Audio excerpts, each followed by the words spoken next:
63,000. Lock that number in your head before anything else. 63,000 albums is all Megan Thee Stallion moved in the opening week of the latest Megan Thee Stallion project. And somewhere in a glass tower in New York, a spreadsheet made a decision about Megan Thee Stallion before Megan Thee Stallion ever saw a press release. Nobody in the music business pays attention to feelings. The music business pays attention to columns. And in one single week, the columns made 3 decisions that are going to echo through the rest of 2026. Jay-Z and Megan Thee Stallion went from business partners to rumor-board enemies. Cardi B jumped on the Nipsey Hustle album and watched the feature vanish from every chart that matters. And Papoose's own daughter dragged Remy Ma straight into the Nicki Minaj graveyard. 3 headlines. 3 different names. 1 identical disease. And by the end of this video, you are going to know the disease by name. Before you scroll, ask yourself one question. Why does 63,000 feel small? Because 5 years ago, that number would have been a victory lap. 5 years ago, a first-week number like that got you a plaque, a post, and a parade. In 2026, that same number gets you a quiet meeting, a polite exit, and a press release written by somebody who never met you. That is the difference between the old industry and the new industry, and every single story in this video is a symptom of the same shift. Call me old school, but I was raised on a different rule. The artist makes the music, and the music makes the money. In 2026, that rule is dead. In 2026, the money makes the artist. You are only as famous as your last spreadsheet. And when you cannot move units, every partnership you ever bragged about turns into a press release with your name politely deleted from the fine print. Let's start with the loudest headline of the week, the one that melted the blogs. Megan Thee Stallion announced a brand new distribution partnership with Interscope Records. Sounds clean, right? Sounds like Megan Thee Stallion leveling up. Megan Thee Stallion's team framed the deal as global distribution plus strategic support, and every fan screenshot circled the same line. Megan Thee Stallion keeps full ownership of the masters and publishing. All caps. Massive win. Except, and there is always an except, this is the exact same script Megan Thee Stallion ran with Roc Nation 2 years ago. Megan Thee Stallion stood in front of cameras and called the Roc Nation deal just a partnership, not a label deal. Megan Thee Stallion said Roc Nation was only handling promotion and distribution. Meanwhile, Roc Nation was in courtrooms for Megan Thee Stallion. Roc Nation was calling in favors at award shows for Megan Thee Stallion. Roc Nation was operating like a label in every way that matters. And the one word nobody was allowed to say out loud was label. Now the rumor mill says Jay-Z and Megan Thee Stallion quietly fell out. The blogs say Roc Nation spent big on Megan Thee Stallion, and Megan Thee Stallion did not spend big back. The profit column did not match the invoice column. Sources say Roc Nation wanted a third act to close the cycle, and Megan Thee Stallion could not deliver the timing, so the relationship curdled behind closed doors. And Megan Thee Stallion, the story goes, had to find a new home fast, which is exactly how Interscope Records ended up with the trophy and the headache at the same time. Here is the part the fan pages will not screenshot. The same deal language, the same smiling photo line, the same "We Are Family" captions. Everybody in this industry has heard those words before. Megan Thee Stallion told the world the Roc Nation arrangement was purely promotional, and then Roc Nation fought legal battles for Megan Thee Stallion. Roc Nation secured award show slots for Megan Thee Stallion. Roc Nation moved like a full label behind Megan Thee Stallion. And now the streets say the two sides fell out over the only thing that actually matters, the margin. Roc Nation fronted the money. The money did not come back. That is not a personality conflict. That is a balance sheet conflict wearing a friendship costume. Now let's talk about the masters, because the internet loves the masters. Megan Thee Stallion loves the masters. And I love the masters too. But let's be honest about what a master actually is in 2026. A master is only worth something when somebody streams that master, samples that master, licenses that master, or buys that master. A master that nobody plays is a museum piece with a barcode and a tax bill. Remember how Taylor Swift fought for the Taylor Swift catalog? Taylor Swift re-recorded entire albums so Taylor Swift could own the Taylor Swift versions, and the world called Taylor Swift a genius, because the Taylor Swift songs still moved billions of streams. The ownership only looked brilliant because the product still sold. Ownership without sales is just a receipt for a loss. And here is the number that changed the whole conversation. Reports say Megan Thee Stallion moved roughly 63,000 copies in the first week of the latest Megan Thee Stallion album, while a rival release called Glow cleared roughly 69,000 in the same window. 30 seconds with a calculator tells you everything you need to know. Megan Thee Stallion owns the masters, and right now the masters own nothing back. That is why Megan Thee Stallion is everywhere except the charts.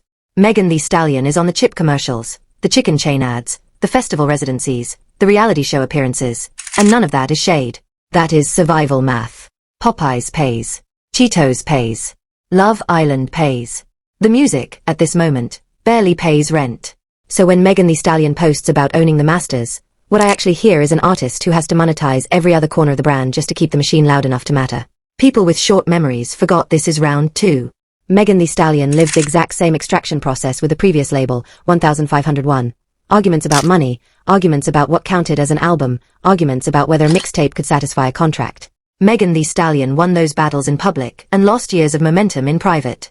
Every contract war costs an artist the one resource nobody can buy back, the calendar. And now the calendar says Megan Thee Stallion is on home number 3 in half a decade, holding a bag of masters that are not producing, and a fresh distribution deal that fans are being told is freedom while the industry reads the same deal as a landing. And one more thing about that deal. Watch the language. Distribution partnership. Not record deal. Not joint venture. Distribution. That word is doing a lot of heavy lifting. In the old days, a label fed you, promoted you, protected you, and took a cut forever. In 2026, a distributor prints your records, pushes your release to the platforms, and keeps a smaller cut. But the distributor also keeps the option to walk the second the numbers disappoint. Distribution is a landlord, not a parent. The landlord does not love you. The landlord loves the lease. And the lease says the rent is due in streams every single Friday. Okay, deep breath. Story number 2, and this one hurts to watch because I actually love the idea of it. Cardi B showed up on the posthumous Nipsey Hustle album. Rest in peace to Nipsey Hustle. That project is love, that project is legacy, and that project deserves better than this conversation. But the feature, a record called I Just Want to Know, did not debut on global Spotify, did not debut on United States Spotify, and did not touch the top 200 on Apple Music, the exact chart where Cardi B used to live rent-free. The debut number floating around the blogs is roughly 131,000 streams on day 1. Combined with Cardi B's other recent release, the daily total lands around 419,000 streams. Put that next to the BIA smash. A record doing about 660,000 streams on a normal day. A record that keeps outperforming the entire Am I the Delusional album cycle every time the daily numbers refresh. BIA. The same BIA that Cardi B once dismissed in public. The same BIA that Cardi B said nobody could name 5 songs from. The same BIA that Cardi B called a flop from an award show stage. I need everybody to sit with that for a second, because the pendulum does not care about your pride. The pendulum only cares about the decimal. Understand what just happened in that paragraph, because the internet moved past it too fast. BIA spent years grinding in the middle of the pack, radio spins, mixtape runs, opening slots, the long road. Nobody crowned BIA. Nobody gave BIA a coronation. BIA just kept stacking quiet wins until the algorithm stopped ignoring BIA. And now BIA is outstreaming an entire album cycle from one of the biggest names of the streaming era, without a scandal, without a feud with a giant, without any of the noise that used to be required. That is the new ladder. The old ladder was access. Who you knew, who signed you, who played you on the radio. The new ladder is output. What you drop, how often you drop, and whether the data moves. BIA climbed the new ladder while the old ladder was still being argued about on social media. Here is the sick part. This slide did not start this week. Cardi B's decline has a starting line. And the starting line is the single called Hot. Everything after that single has been a slow downhill drift. The album fatigue, the rollout delays, the constant reframing of what success means. Cardi B used to be appointment listening. Cardi B used to open the app and break it. Since the Up era and the WAP era, Cardi B has not touched the top 5 of the Billboard Hot 100, and the distance between Cardi B and the top 5 gets wider every single quarter. The fans still show up to defend Cardi B, which I genuinely love, and the Cardi B core audience still streams hard on Apple Music, which is real. But you cannot build a 2026 career on one platform and one mood. Spotify is the ocean. If you are not moving in the ocean, you are a pool celebrity, and the ocean does not care what the pool says about the ocean. And here is the cruelest part of all. Cardi B asked for this exact smoke. Cardi B went on tour calling BIA a flop. Cardi B stood on an award show stage calling BIA a flop. Cardi B said the words out loud, in public, with the internet recording. So now that the numbers have flipped and BIA is outstreaming the entire Cardi B release cycle, 660,000 beating 419,000 without breaking a sweat. There is no remix, no spin, no bookmark this tweet that saves the moment. The internet remembers. The internet is the archive. And the archive is not kind to people who throw stones at streaming numbers while standing on thin ice made of streaming numbers. Now, before the Cardi B fans come for me, hear the full thought. Nobody is saying Cardi B is talentless. Nobody is saying Cardi B's catalog is empty. Cardi B has bangers that will outlive most of the playlist era, and Cardi B's first era changed the game for female rap in a real way. This is not a tombstone. This is a warning light on the dashboard. The question is not whether Cardi B can rap. The question is whether Cardi B still has a system around Cardi B that turns rapping into a working business. And the current answer, from the charts, is that the system is running on memories instead of momentum.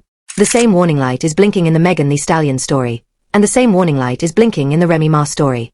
Story 3, and the one that made me laugh and sigh at the same time. The never-ending triangle between Remy Ma, Papoose, and Clarissa Shield finally produced a new weapon, and the weapon was not even new. Papoose's daughter, think about that for a second, Papoose's own daughter, posted the Nicki Minaj verse from No Frauds. The verse that ended Remy Ma's career. The verse that every rap historian copies and pastes whenever the conversation turns to who really does damage. Out of every song in the entire world, that was the choice. Not a compliment. Not a birthday post. No frauds. The nuclear option. And of course Nicki Minaj is part of this story without lifting a finger, because Nicki Minaj does not have to lift a finger anymore. Nicki Minaj built a catalog where one old verse is still lethal. Nicki Minaj can sit at home while an entire ecosystem of beef orbits the Nicki Minaj name, and the ecosystem burns its own fuel. That is the most underrated power move in modern rap. Being so established that the drama comes to you and you do not even answer the door. And let's be clear about what No Frauds actually did, because the younger generation needs the receipt. No Frauds dropped in a moment when Remy Ma was on top of a wave. Remy Ma had just had the biggest moment of the Remy Ma career, the anthem that everybody quoted, the comeback story that seemed unstoppable. Then one guest verse from Nicki Minaj flipped the narrative so completely that the comeback froze in place. Not an album. Not a campaign. One verse. That is the power of a catalog that the culture already believes in. Nicki Minaj does not need to release weekly to stay relevant, because the Nicki Minaj archive does the marketing for free. Nicki Minaj wakes up, the archive is still working. And the archives of this generation, the ones still being built, are exactly what Megan Thee Stallion and Cardi B are fighting to maintain right now, with very different results. Remy Ma is going to respond. Remy Ma always responds. And the blogs are already predicting that Remy Ma tries to line up a Cardi B feature to counter-program, which would be a beautiful disaster, because Cardi B is not running toward any more flop energy this quarter. Cardi B needs wins, not charity hops. And even if that feature happened, what would that change? The beef with Clarissa Shield keeps burning because there is no referee, no prize, no ending. Just two camps trading singles while the audience yawns. Papoose keeps inserting Papoose into the storyline. Papoose's family keeps choosing sides, and every new installment makes the whole thing feel like a reality show that got cancelled but forgot to stop filming. The audience is tired. I am tired. And being tired is fatal. Attention is the only currency, and you cannot spend a currency you refuse to hold. Now here is where the three stories finally become one story, and this is the part one need you to screenshot. Megan Thee Stallion loses a label relationship over profit math. Cardi B watches a feature sync because the streaming column is empty. Remy Ma gets career flattened by an old verse because relevance is a stock and the stock already peaked. Different streets, different names, same disease. None of these artists recognize that the game stopped being about songs and started being about systems. The label is a banker. The streaming platform is a landlord. The algorithm is the doorman. And in 2026, the doorman decides who gets in. Loyalty is a luxury the industry cannot afford, so the industry does not buy loyalty. The industry rents performance. The moment the performance dips, the lease ends. Jay-Z did not fall out with Megan Thee Stallion over personality, over numbers, according to the gossip. The label did not drop the Cardi B feature because the song was bad. The numbers said the song was invisible. The No Frauds clip did not go viral because Nicki Minaj promoted it. The numbers already knew the verse was immortal. One more layer before the rap, because this is the layer that makes 2026 different from every year before. A feature used to be a favor. A feature used to be a cosign, a transfer of credibility from one name to another. In 2026, a feature is an advertisement, a placement with a measurable return on investment. That is why the Cardi B placement on the Nipsey Hustle album matters so much. The song did not move, and in the new math, a placement that does not move is not a creative disappointment. A placement that does not move is a failed marketing spend. Labels read the same spreadsheets you are reading. Labels see the same zero. And when the labels see the same zero, the labels start planning the exit before you ever hear about the exit. That is the quiet engine behind the Jay-Z rumor, behind the Interscope landing, behind every headline in this video. So what do we do with all of this? 3 moves for whoever is listening. Move 1. If you are an artist, stop renting your relevance. Build the thing that makes money while you sleep. A catalog, a community, a system. because the deal will always find a reason to leave. Move 2. If you are a fan, stop measuring loyalty by how loud you defend a name and start measuring loyalty by whether the product is actually good. Defending a flop does not unflop the flop. Move 3. If you are one of the people inside these 3 stories, hear me clearly. The audience is the only boss, and the audience has already voted. The spreadsheet is not mean. The spreadsheet is just honest. And honesty in this industry is the rarest sound of all. Smash the like button if you made it to the end. Drop a comment with the artist you think is next to feel the spreadsheet. I read every single one. Subscribe so you catch part 2, because one of these 3 stories is about to get a plot twist, and I already know which one. I will see you in the next video. And if you think this only bites the names on the blogs, think again. The same math is running in every genre, every night, on every platform. The producer who used to get a call because the A&R liked the vibe now gets a call because the analytics team liked the retention curve. The playlist is the new radio station, programmed by numbers, not by taste. Look at the survivors. The artists who still matter in 2026 did not win by fighting the algorithm. The artists who still matter in 2026 won by making the algorithm fight for them. Consistency beat mystery. Frequency beat scarcity. A catalog of steady releases beat one perfect album every 4 years. The feed does not wait for anything. The old game rewarded the myth. The new game rewards the machine of output, the machine of community, the machine of ownership done right. Megan Thee Stallion owns masters that are not moving. Nicki Minaj owns an archive that still moves every single day, and that is the difference between holding paper and holding power. Before the comments load up, let me say what usually gets lost in the shouting. None of this is about hating the women at the center of it. This generation of female rappers changed the culture, and that is not up for debate. This is about a wake-up call. The names change, the excuses change, but the pattern does not change. A star rises on chaos, the star goes quiet, the star returns to a crowded room, and the room has already moved on. The audience does not owe anybody a throne. The audience owes attention to whoever earns the attention, and attention in 2026 is earned one Friday at a time. Remember the price of admission. In the Roc Nation era, a Megan Thee Stallion feature cost a phone call.